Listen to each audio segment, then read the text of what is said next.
दोस्तों नमस्कार। आज दिल बहुत ही दुखी है। वजह सिर्फ और सिर्फ ये है हाथरस कांड सुनकर। हाथरस हुआ कांड,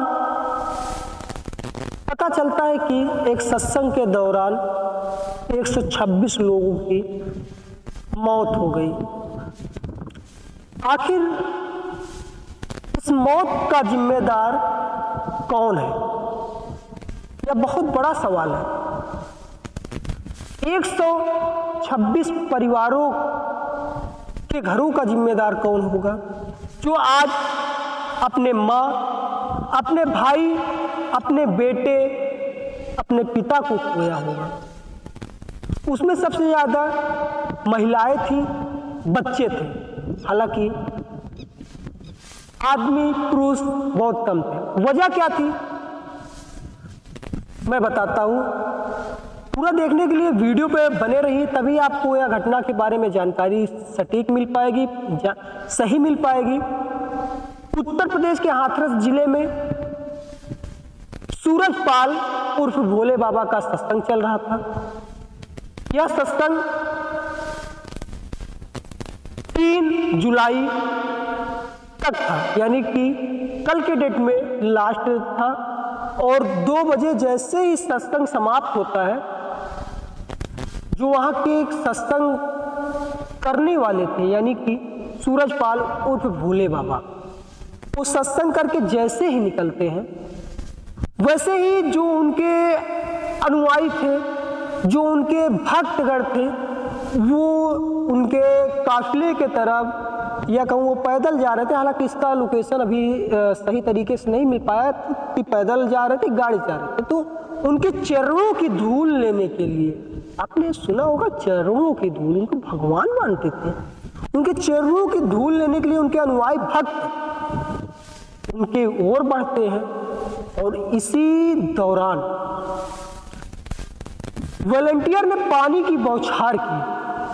पानी की बौछार होने की वजह से वहां थोड़ा भगदड़ मची, कीचड़ हुआ, लोग फिसलने लगे। और बगल में, हालांकि जगह सक्रिय होने की वजह से बगल में गड्ढा वड्ढा था, उसी में लोग गिरते गए, एक दूसरे को ऊपर रौंदते गए। और इसी बीच काफी अधिक संख्या में लोग घायल हो गए। और जैसे ही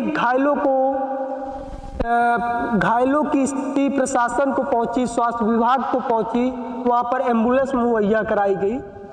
एम्बुलेंस या ऑटो रिक्शा, 2 पहिए, जिसके पास जैसी सुविधा थी, वहां के ग्रामीणों के पास जैसी सुविधा थी, वैसे ही उनको स्वास्थ्य उपकेंद्र में पहुंचाया गया। हालांकि वहां पर डॉक्टरों की न मौजूदगी में जो भी डॉक्टर मौजूद थे उतना कार्य करते रहे, उनको मैं सलाम करता हूं उन डॉक्टरों को। लेकिन वहां पर बहुत कम डॉक्टर होने की वजह से 126 लोगों की मौत का आंकड़ा पार कर चुका है। आइए हम बात कर लेते हैं, आखिर भगदड़ हुई तो हुई कैसे हुई? आपने जान गए होंगे कि यह हादसा कैसे हुआ। तो सबसे पहले आपको बताने का प्रयास करूं, उनका सत्संग खत्म होता है। सत्संग के दौरान भगदड़ मचती है। भगदड़ सिर्फ और सिर्फ अव्यवस्था के कारण होती है। अव्यवस्था यानी कि वहां पर प्रशासनिक व्यवस्था बहुत ही कम देखी गई। और जब इस मामले पर वहां के जिला अधिकारी यानी कि डीएम बाइट देते हैं, तो वो मीडिया के सामने यह कहते हैं कि यहाँ की अनुमति सिर्फ और सिर्फ 80,000 लोगों की परमिट थी, 80,000 लोगों का व्यवस्था किया गया था। लेकिन 80,000 वहां लोग नहीं पहुंचे थे, बल्कि 2 से 2.5 लाख लोग पहुंचे थे। आप समझ सकते हैं, ऊंट के मुंह में जीरा। ऊंट के मुंह में जीरा मैं इसलिए कह रहा हूं,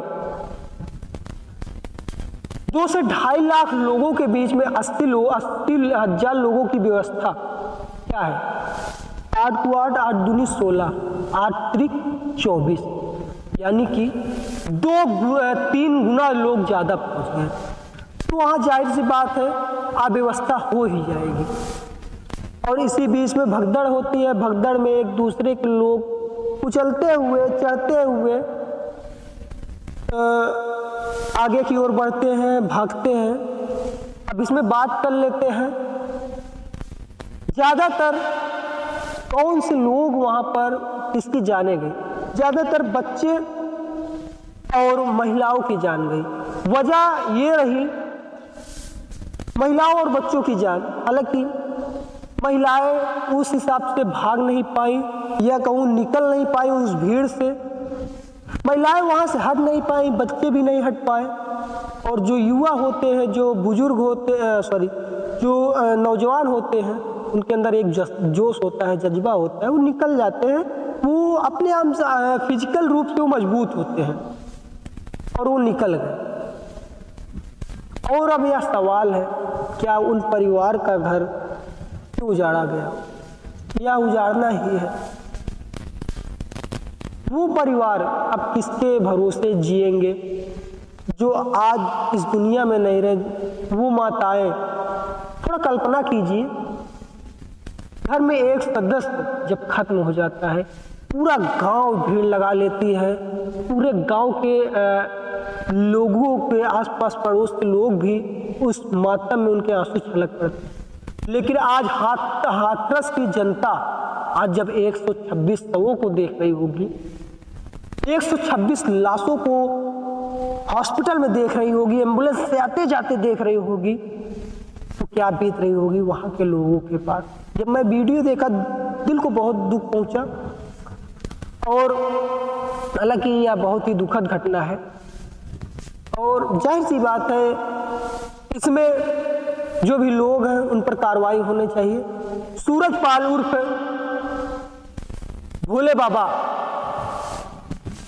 कुछ वर्ष पहले यानी कि 20 से 18 वर्ष पहले यूपी पुलिस में हेड कांस्टेबल की भी पद पे रह चुके हैं और इंटेलिजेंस की भी पद पे रह चुके हैं। लेकिन उनके ऊपर किसी महिला के द्वारा या कहूँ किसी प्रताड़ित लोग के द्वारा उन पर यौन शोषण का मुकदमा दर्ज हो जाता है और वो जेल भी चले जाते हैं। जेल से छूटने के बाद उनको एक रास्ता ही आता है, क्यों ना हम एक सत्संग बन जाए, सत्संग करने वाले बन जाए, बाबा बन जाए। तो हालांकि वो बने और आज 126 लोगों की मौत हो चुकी है। इसका जिम्मेदार कौन है? मैं ये नहीं कह रहा हूँ कि भोले बाबा जिम्मेदार है, मैं ये नहीं कह रहा हूँ प्रशासन जिम्मेदार है, मैं ये नहीं कह रहा हूँ कि वहाँ के कार्यकर्ता जिम्मेदार है। मैं ये जानना चाहता हूँ आखिर वो 126 परिवार का भरण पोषण कैसे होगा। मैं ये जानना चाहता हूँ 126 लोगों का जिम्मेदार कौन है, मौत का जिम्मेदार कौन है? वो भोले बाबा फरार चल रहे हैं, न मीडिया के सामने है, मीडिया के सामने कभी नहीं आए, ना अभी मीडिया के सामने, ना प्रशासन के सामने। प्रशासन उनकी कॉल डिटेल निकालने पे लगी है, उनको खोजने पे लगी है, लेकिन अभी तक प्रशासन को उनका सुराग नहीं मिला। हालांकि इस खबर पर आपकी क्या राय है? अपनी राय को जरूर साझा करिएगा। हाँ, यदि वीडियो में आपको कुछ लगा हो कि जानकारी कुछ यूनिक रही हो तो चैनल को सब्सक्राइब करिएगा।